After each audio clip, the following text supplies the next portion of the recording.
Good morning, Malacañang Press Corps. Happy Monday. Let's now have Presidential Spokesperson Harry Roque. Good morning, sir. Happy Monday, Philippines, and good morning to the ladies and gentlemen of the Malacañang Press Corps. Good news, we acknowledge for the first time the positive response that we got from the United Nations and the European Union on the signing of the Bangsamoro Organic Law. Of course, we're one with the whole world in praying that the Bangsamoro Organic Law will pave the way for lasting peace in Mindanao. Good news also, the Philippines has made positive development in terms of trade logistics. According to the 2018 World Bank report, the Philippines climbed up to 60th place among 168 countries with a score of 2.9 on Logistics Performance Index. This is comparably higher than the 2016 rank of 71. The study entitled Connecting to Compete 2018 Trade Logistics in the Global Economy provides data on how easy or difficult it is in the surveyed countries to transport general merchandise. There are 6 indicators of the LPI, namely customs, infrastructure, international shipments, logistics quality and competence, tracking and tracing, and timeliness. Also, more halal products are expected to be exported in the United Arab Emirates as a result of an agreement between the Department of Trade Industry and United Arab Emirates Authority for Standardization and Metrology. The Memorandum of Understanding was signed by the DTI through the Philippine Accreditation Board and the United Arab Emirates Authority for Standardization and Metrology last week to ease technical barriers on trade. The MOU lets PAB-accredited halal certification agencies. This is a big boost to the country's growing halal industry, noting that annual halal export average may reach up to $1.4 billion this year compared to the previous year's average of only $800 million. Questions? Sir, welcome muna natin ang guest natin, Ms. Norna Lucman Di Patuan, na Municipal Treasurer ng Calanogas, Lanao del Sur, mother of Mayor Mohaimen Lucman ng Lanao del Sur. MPC questions. Welcome, ma'am. Maricel Halili, TV5. Hi, sir. Good morning. Sir, Good may we morning. have your statement about the SWS survey showing that the net satisfaction rating for cabinet officials went down from 28 to 25? Well, I haven't seen it myself, no, but offhand, of course, cabinet will take note of this survey. We will strive to improve the delivery of services. But I note also that in the SWS, virtually everyone in government got lower scores. No? But we will try better in the coming days, and we will probably have this will probably be included in the next agenda meeting on the 6th, no? On ways and means to communicate better the achievements of the cabinet. Sir, where do you think we can attribute yung pagbaba ng net satisfaction? Well, I have no idea because I haven't seen the survey, no. But it would be good for the cabinet to discuss this on the next cabinet meeting. Question? Ina Andulong. Good afternoon, sir. This is on the BOL. This early, the President already expressed openness to amending the BOL, at least as he said it doon sa speech niya before the fire victims in Holo. If daw po, there are some sectors who may be not satisfied with it. Was he referring to any specific sector na palagay niya hindi mag-agree, and also maybe referring to specific provisions that he believes or thinks might still not be acceptable? Well, number one, let's wait until the final Republic Act is released by the Office of the President and Congress, no? Because although it's been signed, the copy of the enrolled bill has not been publicly released, no? So I'd like to see the version of the law. O, meron na ba kayong kopya? Meron na ba? I'm sorry, nauna na pala kayo. Kailan release? Weekend na release na yung RA form na. Okay, so it's been released, no?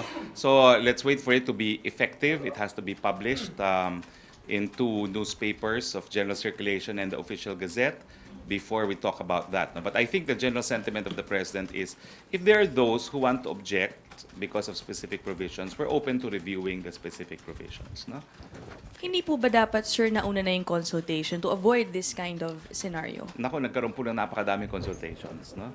Ayan po, nandito po yung ating bisita. Napakadami pong consultations. No?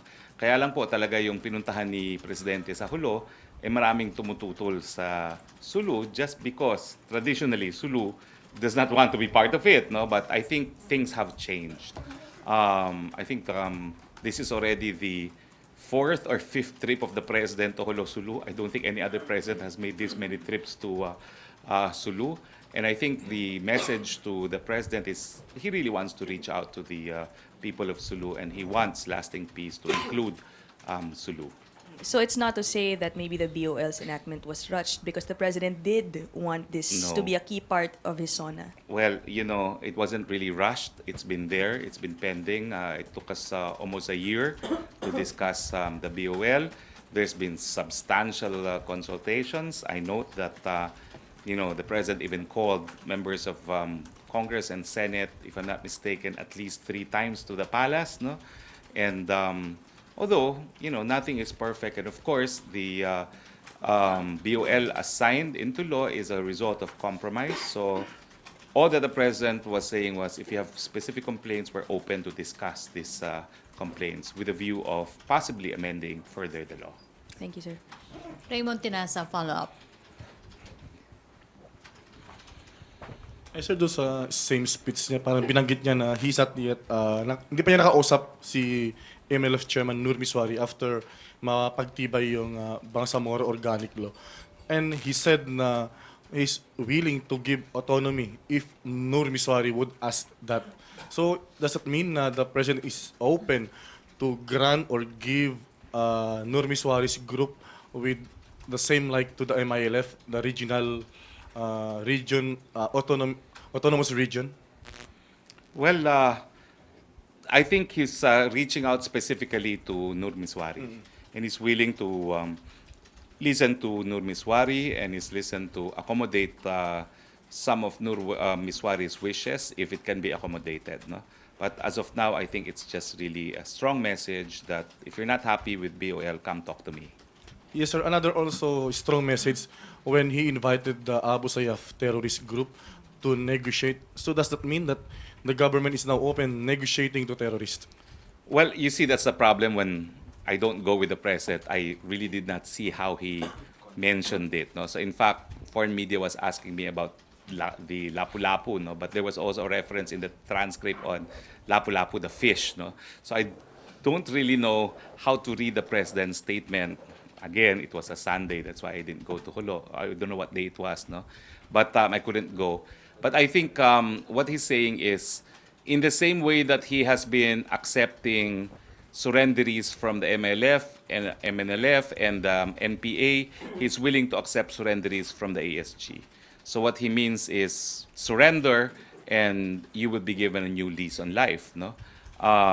That's as far as I understood the totality of what the president said on the basis of the transcripts. So it doesn't mean, well, from your end, necessarily going to the formal negotiating table as we are doing with the NPA and the MILF. Well, I think he's talking about the fact that we have, in fact, recognized ASG surrenderies lately. No? So it's really an enticement for the ASG to surrender. Thank you, sir. Questions? Ace Romero. Sec, regarding again sa BOL, what were the provisions being referred to by the President when he was saying that he's open to modifications of the BOL? I do not know specifically what he was referring to, but we all know that Sulu traditionally is a bastion of opposition for BOL. So he's willing to sit down with Sulu and talk about possible amendments. But of course, such amendments would again require congressional action. Of course, like any law, it would have to require congressional action. So, baka matagalan, hindi kaya matagalan kasi Hindi ang naman po, haba kasi nung... for now we have the BOL. So let's see whatever changes they may want from the BOL. Na-clarify na ba, Sec, yung di umano hindi daw nagtataglay nung pirma ni GMA yung sa ano? Sa akin BOL? po, wala akong problema yan. Believe you me, sanay na sanay po yung mga tao sa PMS at saka sa Kongreso kung anong gagawin. So hindi po yan magiging infirmity, no? Yung ganyang mga bagay. No? And that's easily cured. Wala pong problema yan. Thank you, Sec. Joseph Morong.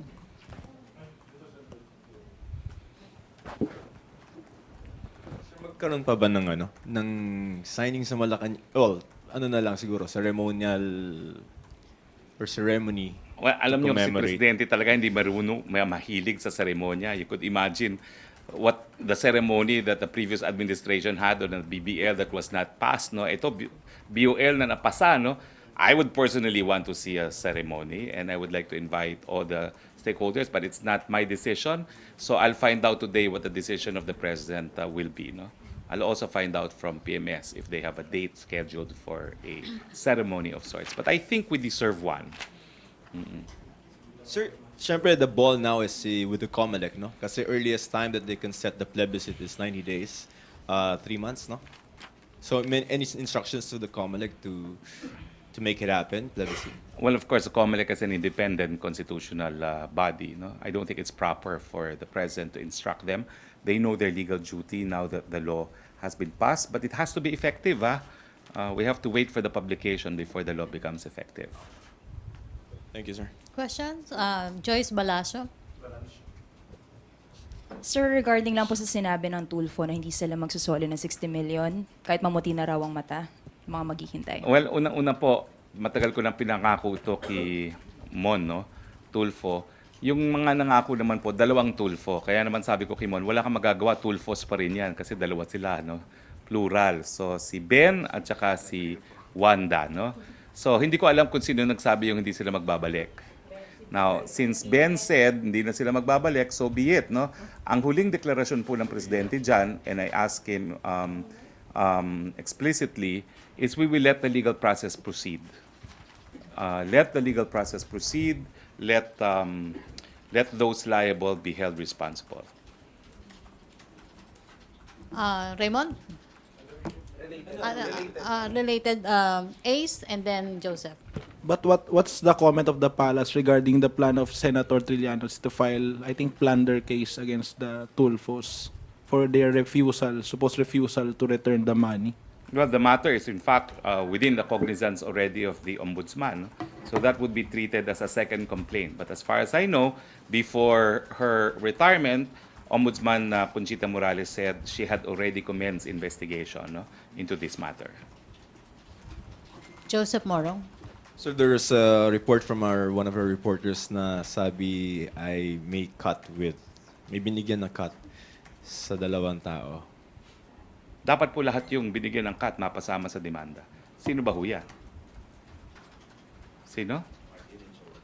Well, kung sino po lahat yan, ilabas lang po pangalan, I'm sure dapat po maimbestigahan sila. Questions, MPC? Raymond Tenasa.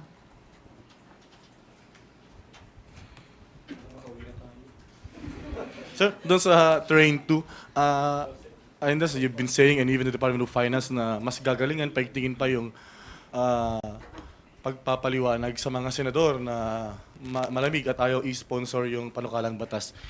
Sir, parang hindi naman sila pinanganak kahapon lang na hindi naintindihan pa yung kung ano yung konteksto ng yung corporate income tax na sinusulong sa Train 2. Do you think there is other consideration of or factors of the senators not to sponsor or proceed with the passage of the Train 2? Well, of course, it's an election year. So, natatakot siyempre kung sino man yung tatakbo sa eleksyon, lalo na yung mga re-electionista, on passing another tax bill. Pero uulitin ko po, kakaiba po itong tax bill nito. Hindi po ito nagpapataw ng bagong buwis. Ito po yung magpapataw ng mas mababang buwis para hindi naman tayo pinakamataas na corporate tax sa buong Asia. So, kakaiba po itong Train 2. So, wala pong dapat ikatakot. I-explain lang natin sa taong bayan na hindi makakaapekto ng negatibo to sa taong bayan na sa sambayan ng Pilipino.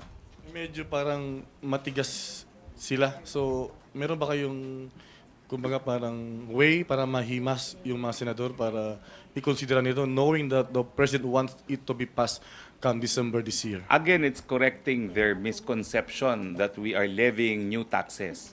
We're not. We're making it easier for corporations to operate. We are reducing the tax burden on corporate tax filers. Maricel Halili.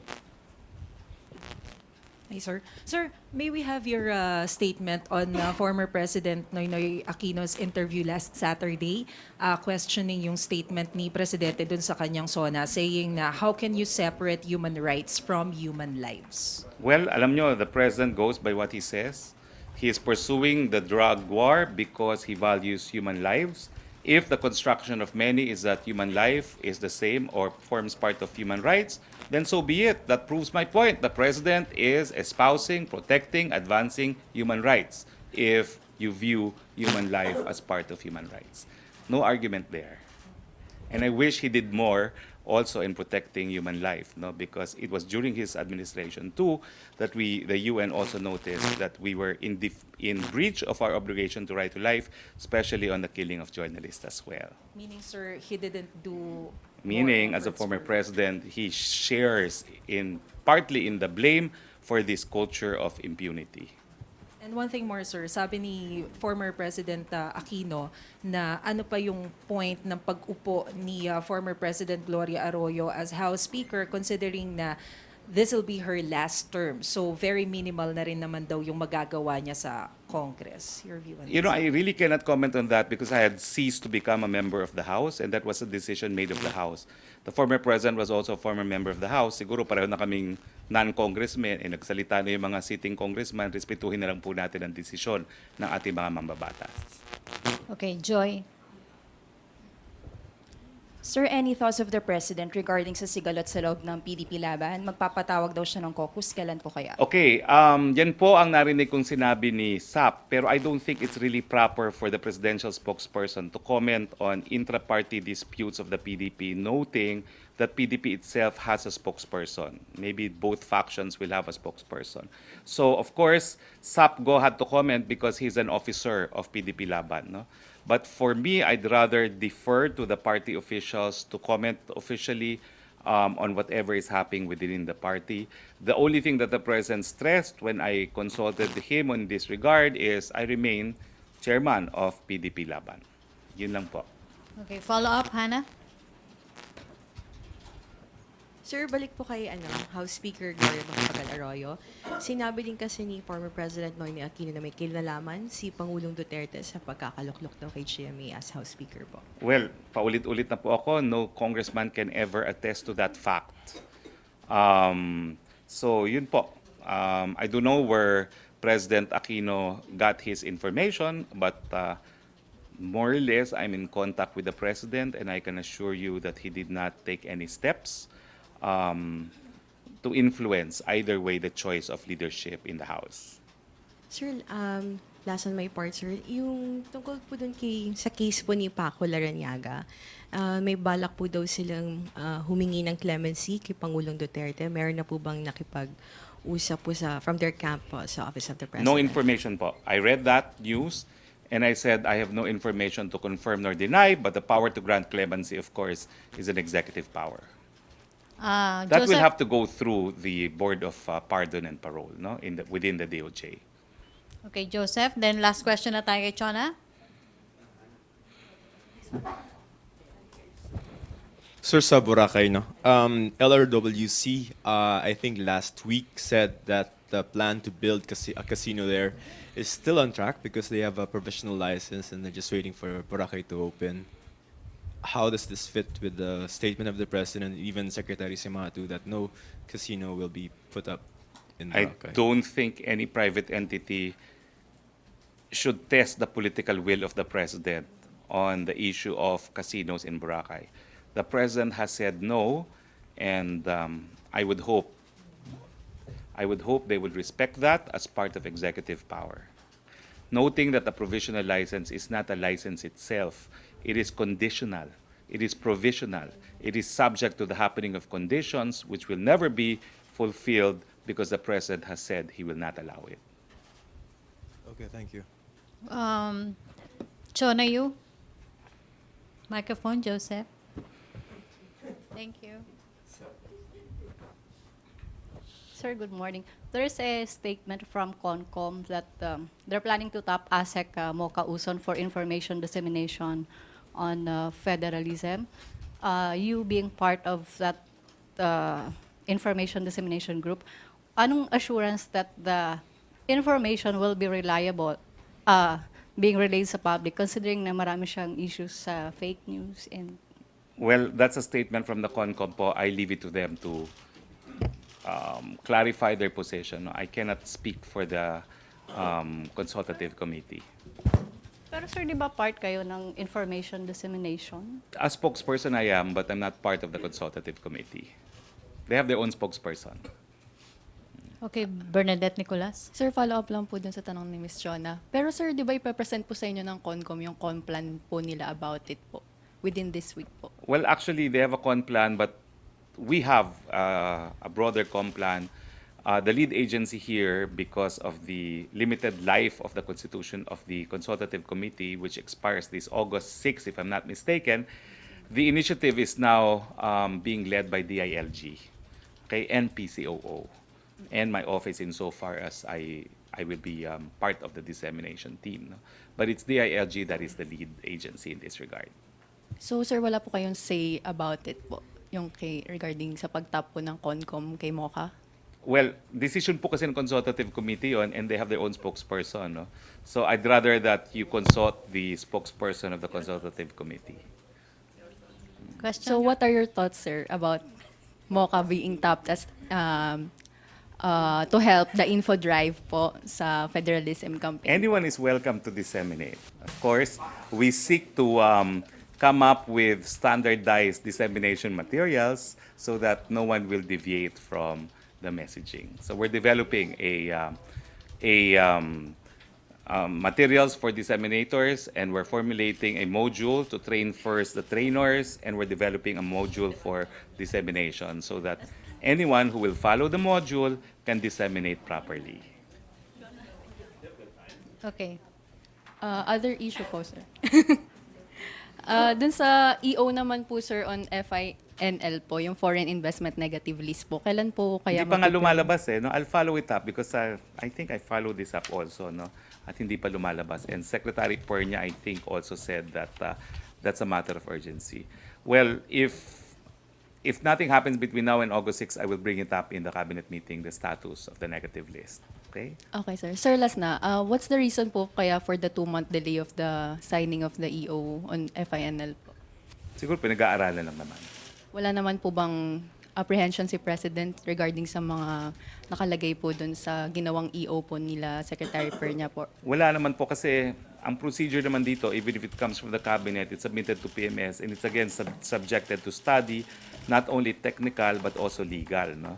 So yun po yung mga proseso. Noting that my own EO in my office has not been issued. So medyo matagal po talaga ang mga proseso minsan. Okay, sir. Okay? Sige, sir. Thank you, sir. Thank you very much. Sir, last question, Maricel Halili. Sir, last question. Sir, actress Alice Dixon posted a video on her Instagram account roaming around Boracay. So do you see any violation on this? Well, hindi ko po alam kung ano yung konteksto na roaming around Boracay siya. There's even a swimming zone in Boracay, no? So first, for residents. So hindi ko po alam kung ano yan, kung when it was taken. So I'd rather not comment, not knowing the circumstance. Okay? Thank you. Maraming salamat po. See you tomorrow. Okay, thank you, Presidential Spokesperson Harry Roque, Malacañang Press Corps. Back to our main studio sa Radyo Pilipinas and People's Television Network. Okay. Thank you. See you tomorrow. Ay, talaga!